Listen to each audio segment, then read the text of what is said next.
extent was it? What was the extent of his failure? How bad was his conduct? It was an intentional failure to take such care in disregard. Which constituted wanton or reckless conduct.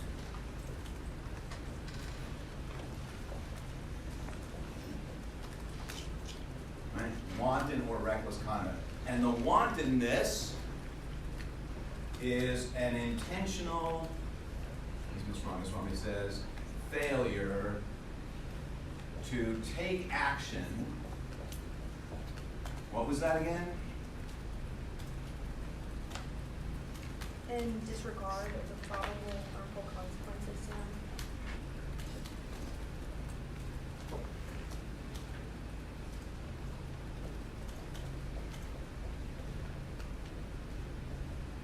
Look at all the things that are packed in here that are sort of the greatest hits of the semester we've had so far. Okay? An intentional failure, in disregard of probable consequences. What is that? When you take action knowing that there is a significant risk that it will happen. Where have we seen that?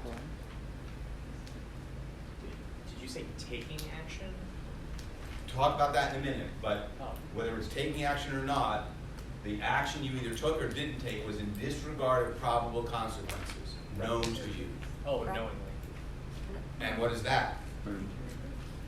What did you just describe more generally? Mens rea. Mens rea, right. Remember, wantonness, knowing would be the consequences were almost certain to occur. Wantonness is you're aware of the risk, it may not be certain, but you were aware of it and did it anyway. So this sort of gives us a chance to review mens rea, and the court here mirrors what we've talked about, or what we talked about weeks and weeks ago when it came to mens rea. What about this part? Failure to take action. The actus reus. And what kind of an actus reus is failure to take action? Omission of a legal. That's an omission. Good. And what do we need when we have an omission? A legal duty. A what? A legal duty. A legal duty. And what did the court talk about? Legal duty. A legal duty. So that relates back to that. All of this gets sort of brought back, and the court gives us a terrific sort of snapshot review of some of these concepts and applies them in a concrete situation, right? It was wantonness because whatever was done or not done was in disregard of probable consequences, right? It was a failure to take action, but that meant there had to be a duty of care, which as an owner of this club, he had a duty of care to his patrons not to do this. So it all fits together like a nice jigsaw puzzle. Want to see that? Okay, awesome. Okay. So what does the court do with Polanski's conviction? They affirmed it. Why? What do they say means that this test is satisfied? What do they find in either his behavior, the circumstances, his omissions? What happened here that makes Polanski culpable? They said that the standard of wanton or reckless conduct, or no, not that. It said that his intentional conduct, What was his intentional conduct? not like creating, like having the exits blocked and stuff. So it was his intentional conduct in not creating a safer environment, is blocking exits, right? And that was enough to be wanton and reckless, that if you do not create a safe environment, that in and of itself is wanton and reckless. But that leaves me with just one question. Was it really probable that on any particular night, a fire would break out when this club was filled with a crowd of people and have these results? Yes, they said fire. It was? What do you, on any given night, what do you think the odds were that a fire was going to break out, killing 500 people, or even 300 people, or 100 people? What do you think the odds are that a fire was going to break out? Not very likely. Not very likely, but this is probable consequences. Seems like we have a problem. This was, certainly possible, but it wasn't particularly likely that a fire was going to break out. Why am I playing a trick on you? I would say that the duty of the owner is to have a safe exit instead of the duty to not start a fire. Excellent. Exactly. I was asking a misleading question. Not that I would ever do that. But I was asking a misleading question because the question is not what was the risk a fire would break out, but what was the risk that if it did break out, it would have these kinds of fatal consequences. You have to think about what consequences are we talking about that are probable. Think about what are the most common fire safety steps that law nowadays requires. Give me an example. Having fire extinguishers. Extinguishers or Alarms. alarms, extinguishers, alarms, what else? Sprinklers. I'm sorry? Sprinklers. Sprinklers. Good. Anything else? Clear and marked exits. I'm sorry? Clear and marked exits. Clearly marked exits. Do any of these, and we can come up with more, do any of these involve preventing a fire from starting? What are they all about? Safety. Making sure that the fire doesn't have catastrophic consequences, right? So that's what we're worried about. That's what we want to make sure you take the steps to avoid with all the things that we say are fire safety related, okay? So the court said, and not in your excerpt really, but it was enough to prove that death resulted from his wanton or reckless disregard of the safety of patrons in the event of fire from any cause. So it's the safety in the event of fire, not that it was so improbable that a fire might start. Because that's if we allow that to be enough to get you acquitted, right?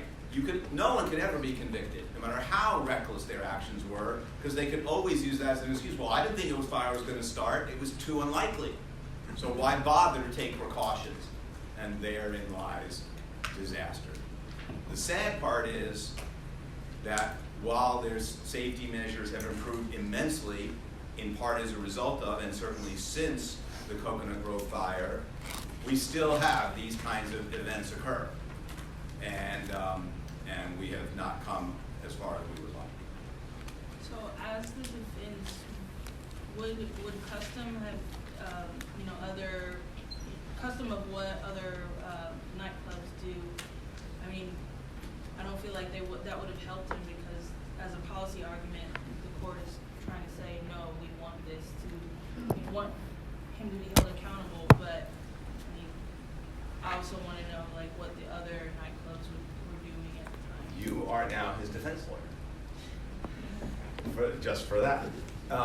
What would you say is the relevance, and how would you try to convince the trial court that it should allow you to admit evidence of the practices of other nightclubs and their owners?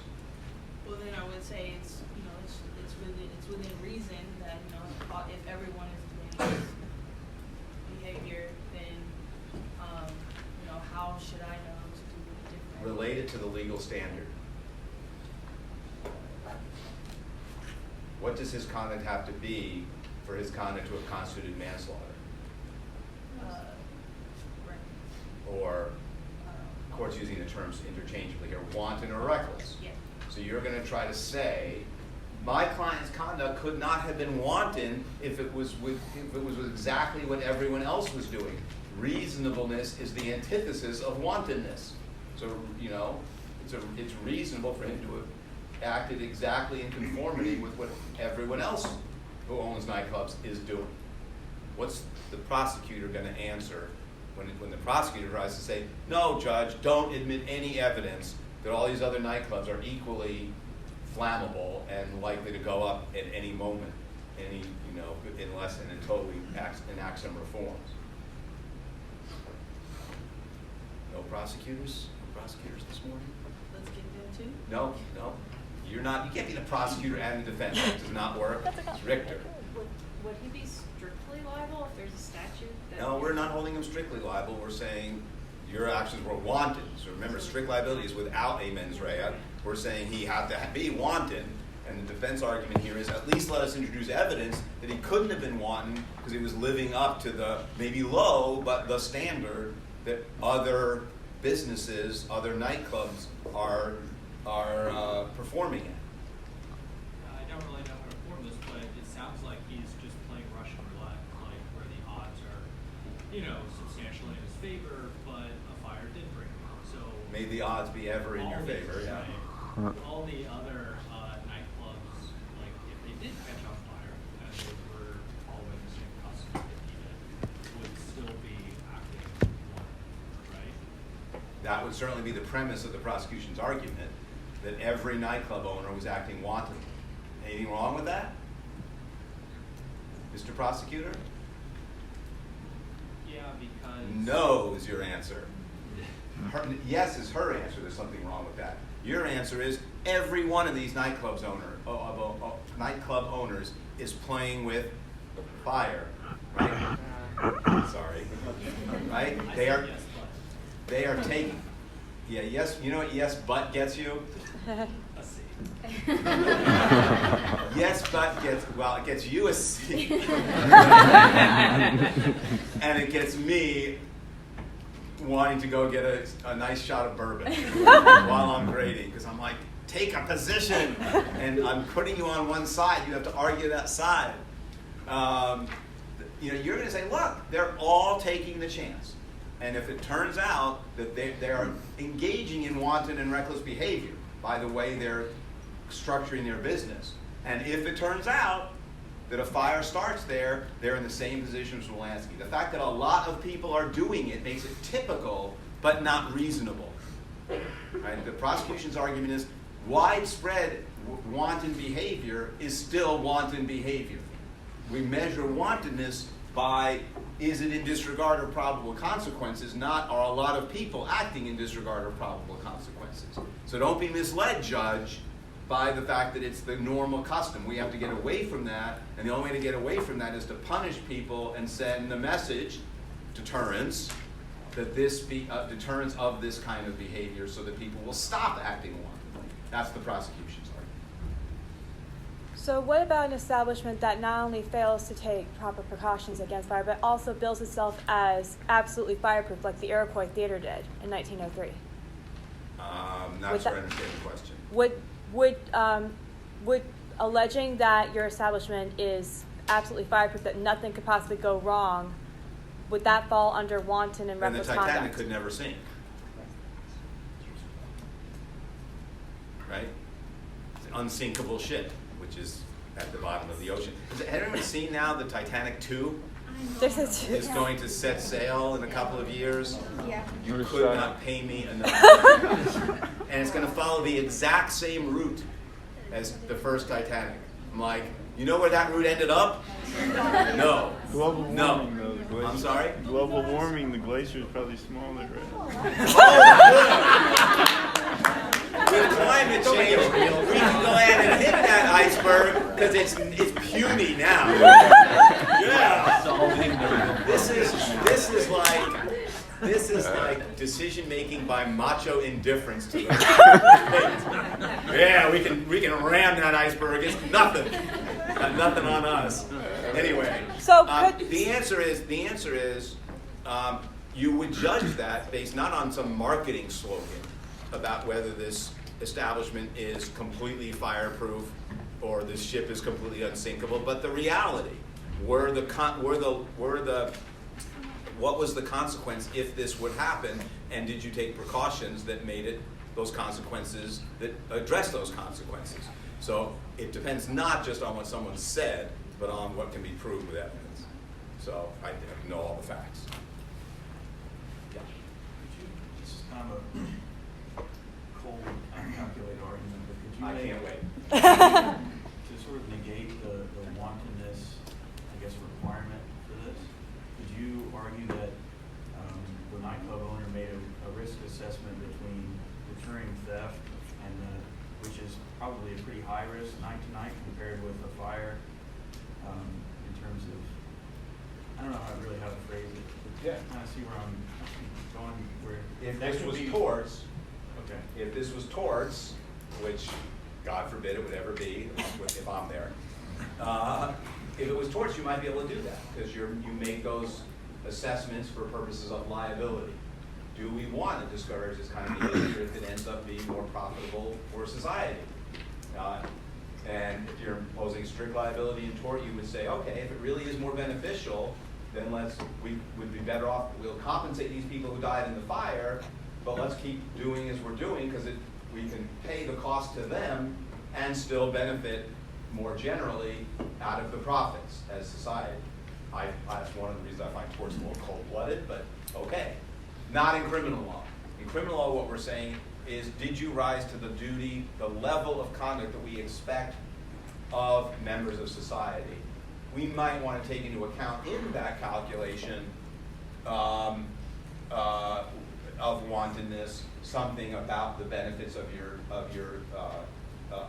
conduct, but not the benefits that accrue entirely to you in your business. Find some other way to deter or prevent that. Is the answer.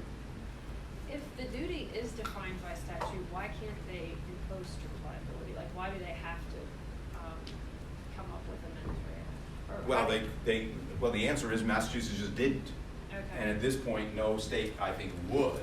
So, and you would never, remember, you would never impose strict liability for as serious a crime as manslaughter. Okay. That would be unconstitutional. Okay? Let's talk about Williams.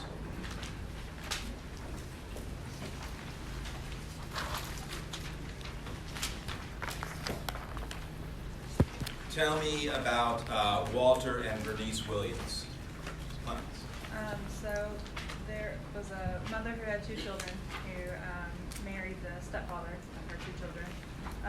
The book points out, or the case points out that he was a full-blooded Indian with a 6th grade education. She was a partially blooded Indian with 11th grade education.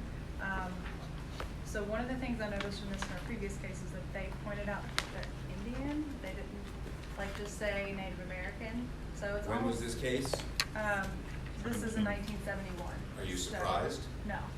Use of language and terminology changes over decades. If this case was decided in 2018, or probably in many years since, but after 1971, I think that terminology would have changed. You may use whichever terminology you're more comfortable with. So both parents worked. He was a laborer. It doesn't say what she did, but I would assume it's something similar. And they had their son, 17-month-old, got ill. The parents didn't realize how sick he was. They thought he just had a toothache. They gave him aspirin, but he ended up dying. Parents had said they were afraid to take him to the doctor because they thought the welfare department would take him away because it would look like he was being abused or mistreated. I want to pause on that note. The testimony of the Williamses that they were afraid, at least in part, as the reason that they acted was they were afraid that the welfare department would take William away from them. That is certainly a legitimate fear among Native Americans, the rate at which social service agencies, many of whom are not from Native American populations, they do that. But putting aside the issue of the legitimacy of the fear, I need one person who would be the prosecution and one person for the defense. If you're the prosecution first, how would you use that fact? What significance would you ask the jury to attribute to that fact as you were arguing this case to the jury? That they're doing something to hide away, like abuse of the kid that would warrant state services of taking away the child. Okay, Ms. Collins?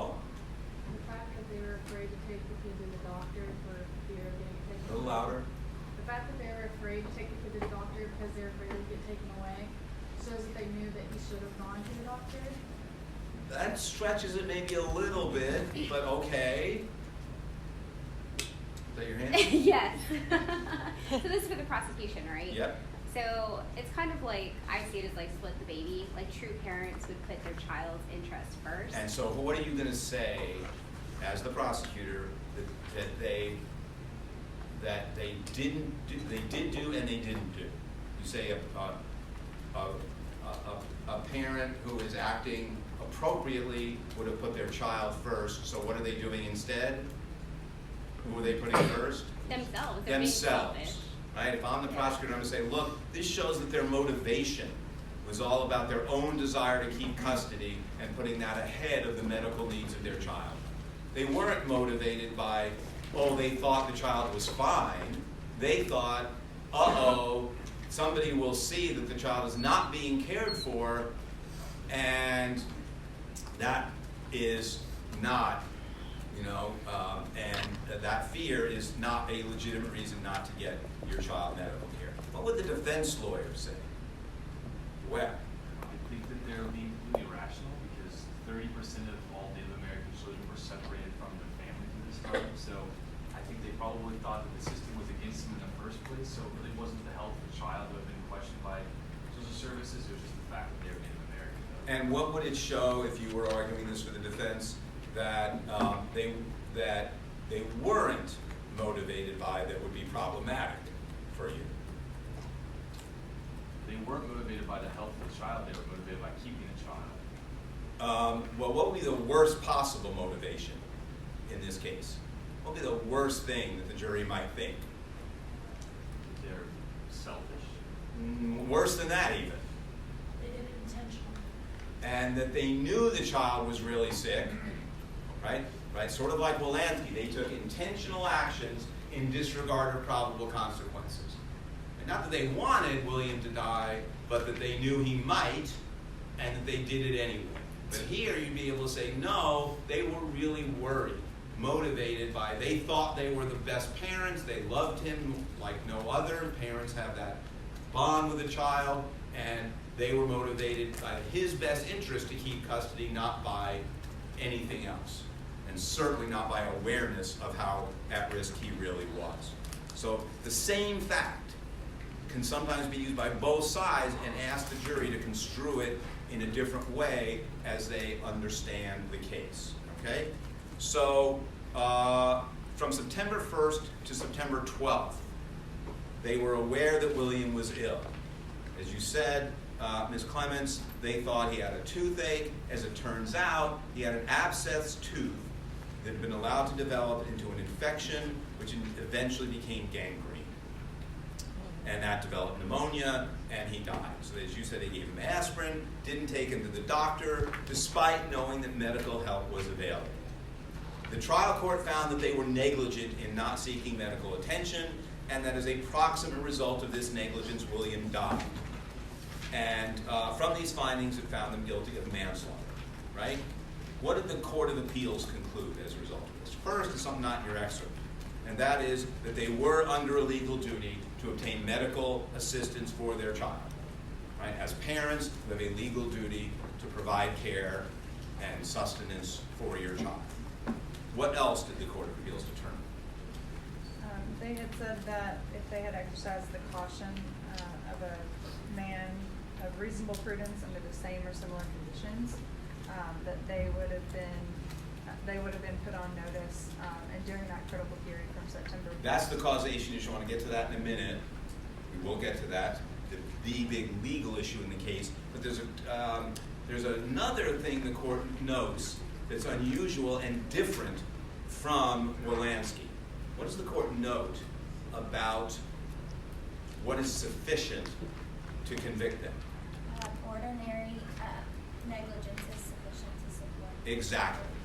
Ordinary negligence, right? It used to be that something more than simple negligence was required, and we saw in Massachusetts something more than simple negligence was required. I want to emphasize here, look, different states have different standards and different definitions of the same seemingly offense, manslaughter.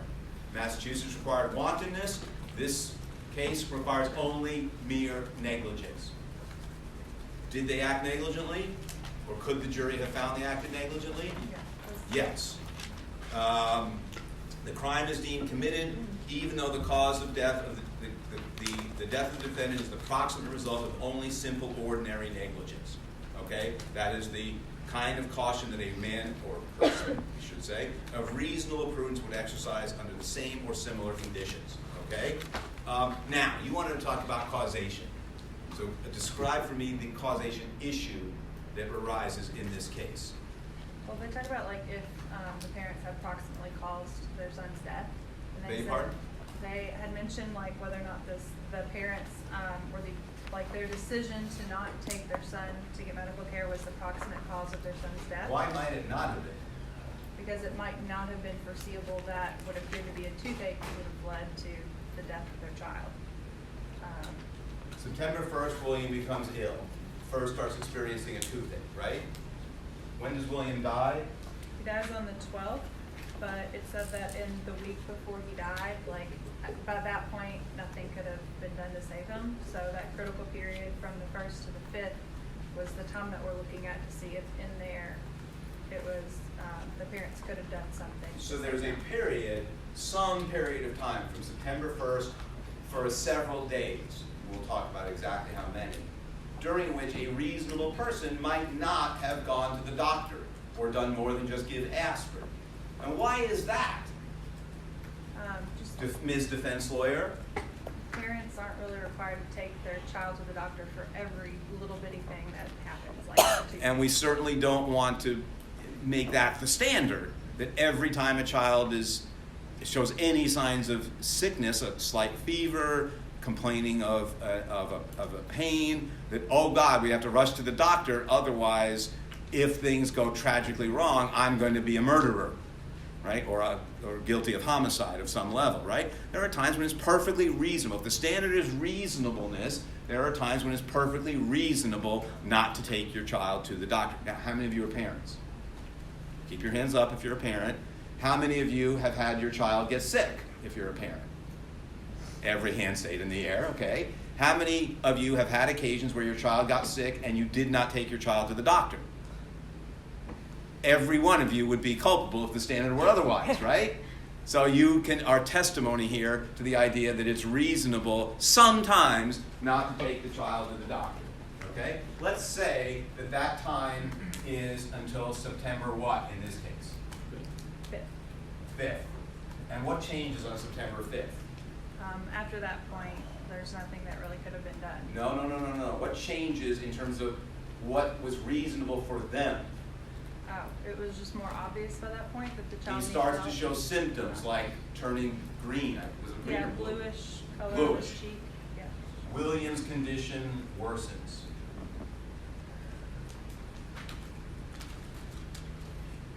That's when it's reasonable or it's unreasonable to not take William to the doctor. Okay?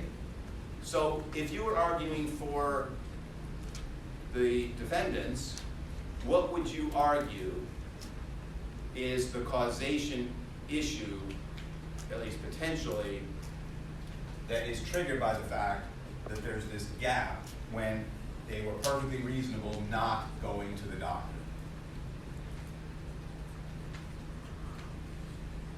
Can you, what triggered the gap? What would you say, or would you want to be able to say, is a causation factor caused by this argument that it's reasonable not to go to the doctor during this period? If what? If the boy didn't show just obvious symptoms? No. I'm sorry? Oh, I thought you were. They had a reasonable fear that their child was taken. No, it's about what was going to happen. If it were reasonable to not take him to the doctor during that time, and after that, he would have died anyway. No, before that. Okay. Before that, right? If during this time, if sometime during this period, before their actions became unreasonable, it was fatal anyway, then their unreasonable conduct, yes, it was unreasonable, but the writing was on the wall, so their unreasonable conduct didn't cause William's death. Right? If he was unsavable during a time when a reasonable parent wouldn't have gone to the doctor, then you don't have causation. Right? What caused his death was the condition that a reasonable parent acted reasonably, and he was going to die. And it wasn't their fault, it wasn't the fault of their unreasonableness. So the key is, did the point of no return occur before their unreasonableness kicked in? Did the point of no return for William happen before their unreasonableness kicked in? And what's the answer to that question? No. No. He could, had they gone to the doctor earlier, he could have been saved. There was a period between here and here when William could have been saved. That's your causation issue. That's what you have to be alert to, right? When, because it's not always yes or no, it may be when did the conduct become unreasonable, and did that point cause in this case death that can hold him culpable. Everyone see this? Questions?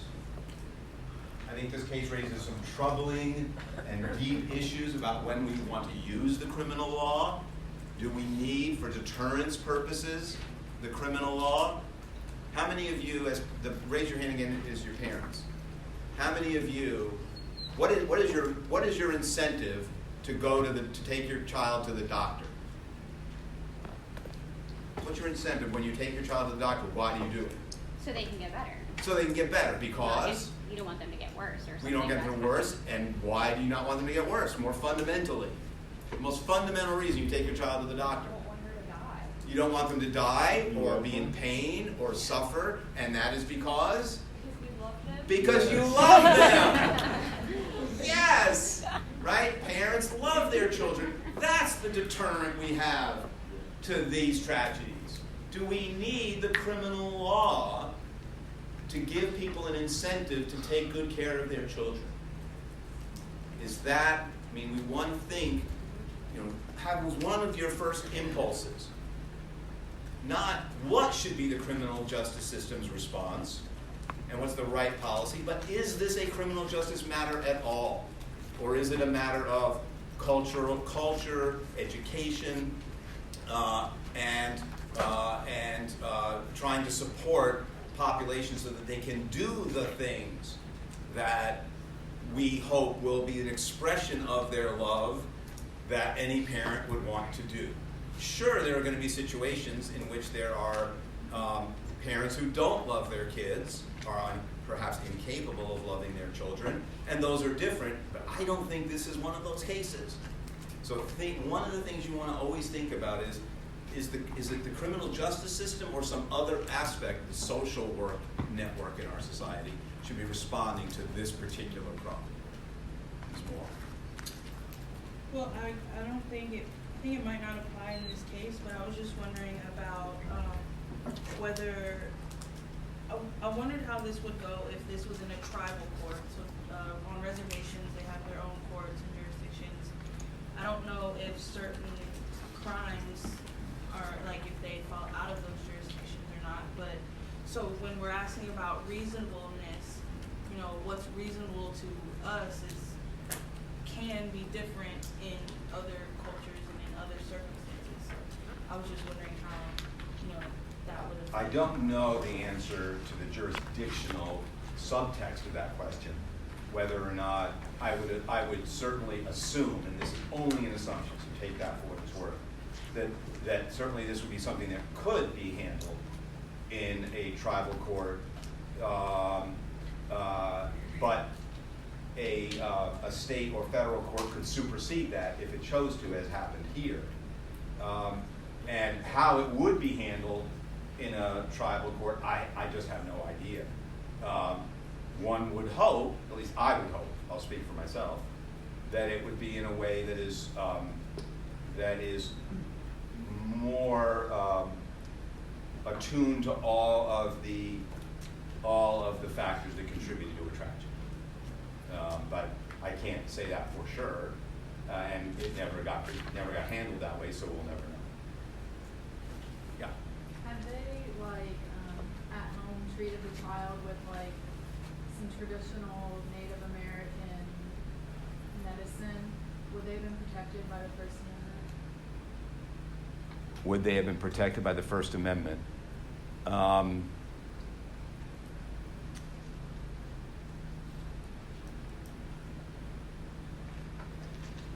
What answer do you think I'm going to give? It depends. What did you just say? It depends. It depends. I mean, would they have been protected by the First Amendment? We saw in the Massachusetts case, right, where the parents had a defense, not directly under the First Amendment, but because the idea was that they had relied on advice, at least maybe relied on advice, from an official charged with interpretation of the statute that protected their religious freedom. So if you have, beyond the First Amendment, the First Amendment question is, the answer is no. Because the First Amendment has been interpreted to not, you don't have time for this. It's okay. The First Amendment has been interpreted to say, you don't get protection from a law that is a neutral law of general applicability, which, for example, the criminal law is exactly that. You don't get any criminal statute. You don't get an exemption just because your desire not to follow it is religious, right? And there's a case called Employment Division versus Smith that stands for that exact proposition.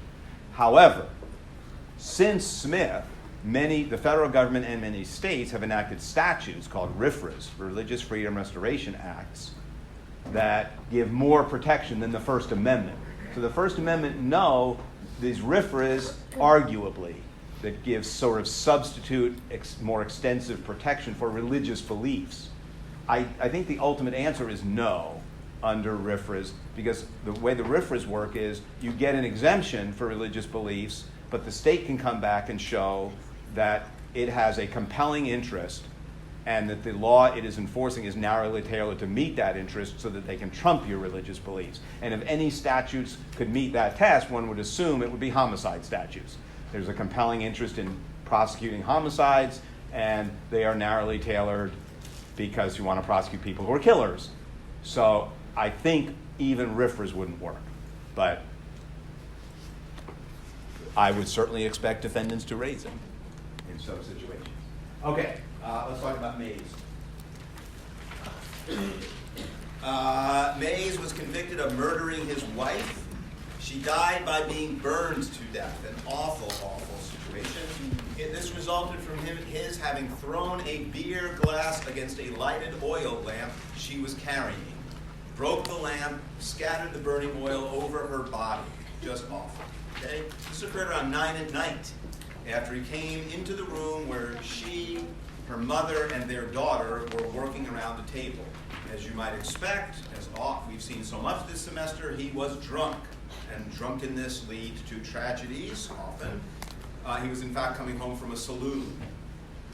He sat down. Half his face was dirty. His wife said, "Did you fall down or something?" He said, "It was none of your business." The daughter gets some water for him to wash his face with. He asked the daughter to get him a glass, and with which he was going to drink beer, which he brought with him from the saloon. So this was apparently a very accommodating saloon keeper. Probably just wanted him out of the place. After his wife took a sip of the beer, she brought him dinner, and he declined eating it. He was about to throw a loaf of bread at her, and she took it from his hands and returned it from the cupboard. He wanted her to start a fire. She said no, it's almost bedtime. At one point he said, "I'm going to either kill you or you should kill me. This is not going well." So as they started to move towards the bedroom door, the wife said to the daughter, "Go to bed," right? I think there's an expression there, some concern. This is deteriorating. He picks up the beer glass, throws it at her, hits the oil lamp, and ignites her clothing. He makes no effort to extinguish the flames, and she dies 5 days later. What does Mays argue on appeal? He's convicted. What does he argue on appeal? there was no malice present, he meant to throw the beer bottle through an open door behind her? That's his first argument. This was purely an accident. I didn't even mean to throw it at her. And what does the court say about that? That he had a malignant. Before we get to the malignant heart, I love that phrase. Before that, Mr. Webb. Just said that the other two witnesses said that's not true. Right, that's a factual dispute, right? You have other witnesses saying he threw it at her. That he threw it at her. So this dispute about whether he threw it at her or whether it was a pure accident that it hit her, the court says we're going to have none of that. The jury could have believed them rather than him on that factual question. So that's one argument. The second argument is about this issue of the standard for murder and the instruction that the trial court gave. What did the trial court say that Mays says was error? What did the court say, Mr. Lamb? Mays wants there to be instructions basically that he had to have intent to cause bodily harm. It must be a union of act and intent. The jury must decide beyond a reasonable doubt both that it was used to throw with intent to inflict bodily injury upon Kate Mays, and what did the trial court do instead? The court decided that if he had the abandoned and malignant heart, they found that beyond a reasonable doubt that he could be convicted. That's enough. Abandoned and malignant heart. Okay? So what's the effect of that instruction compared to, relative to the one Mays wanted? That makes the burden a lot less. For the prosecution. In other words, it allows, in effect, this idea of an abandoned and malignant heart to be the equivalent of intent. Or substitute for actual intent to kill.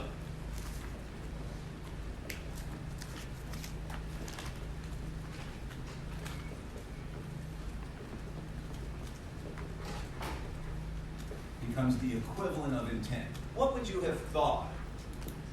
What would you have thought from what we've done so far, an abandoned and malignant heart, whatever that means, would result in terms of a conviction? What would be the result if the prosecution could prove this, but not this, if they weren't equated to one another? Manslaughter. Manslaughter. Right? That sounds like manslaughter. It sounds like, well, you didn't intend to kill, but you acted in a way that was so reckless, right, that it was not with the kind of consideration and care that we expect people to act with. Right? It's not rising to the standard, living up to the standard of care. It certainly sounds like manslaughter. But here it becomes, because we equate it to intent, it becomes what? Murder. Murder. And so the line, so convenient, I actually have a line here. The line between manslaughter and murder gets blurred as a result of this case and this concept where this substitutes for or equates to this. Is that surprising, the blurry line between murder and manslaughter? Where have we seen that before?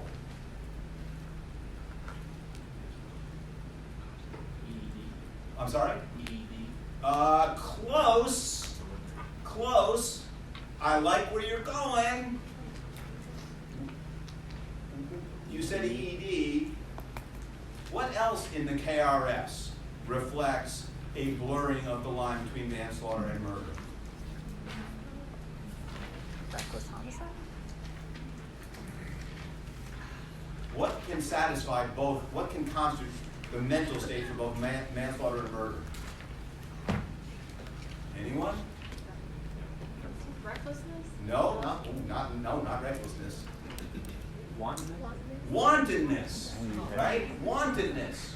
You can have wanton murder, and wantonness is one of the mental states for manslaughter. So the modern law carries forward this blurring of the line that Mays reflects. So the idea of wantonness satisfying in some circumstances when there's extreme indifference to human life, right? Extreme indifference to human life combined with wantonness sounds an awful lot like a modern more technical, sanitized version of the common law's abandon a malignant heart. So this blurring of the line from way back has been carried forward into the law so that sometimes this is not just manslaughter, but rises to the level extreme indifference to human life.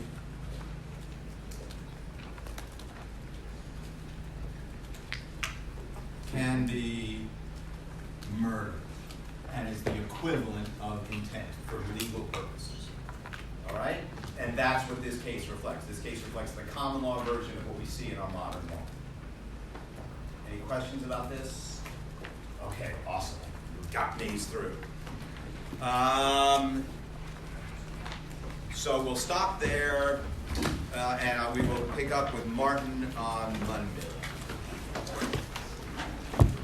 So we're now only one case behind the syllabus. Once we finish Martin, one other thing real quick. We will start with conspiracy on Monday. Sometime today or tomorrow, I will put a new sample question, now that we've gotten through, or almost all the way through homicide, on Blackboard, with that sample question from an old exam, and here are your options.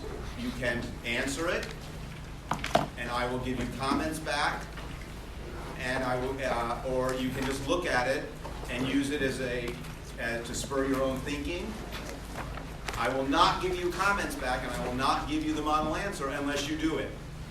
Right? That's the quid pro quo. If you do it, I will then, if you want, give you more questions. I will give you as many questions as you want, as long as you keep doing as long as you keep providing answers to them. Okay? And that way you'll get as many questions as you want as individually. So that'll be on Blackboard in the next couple of days.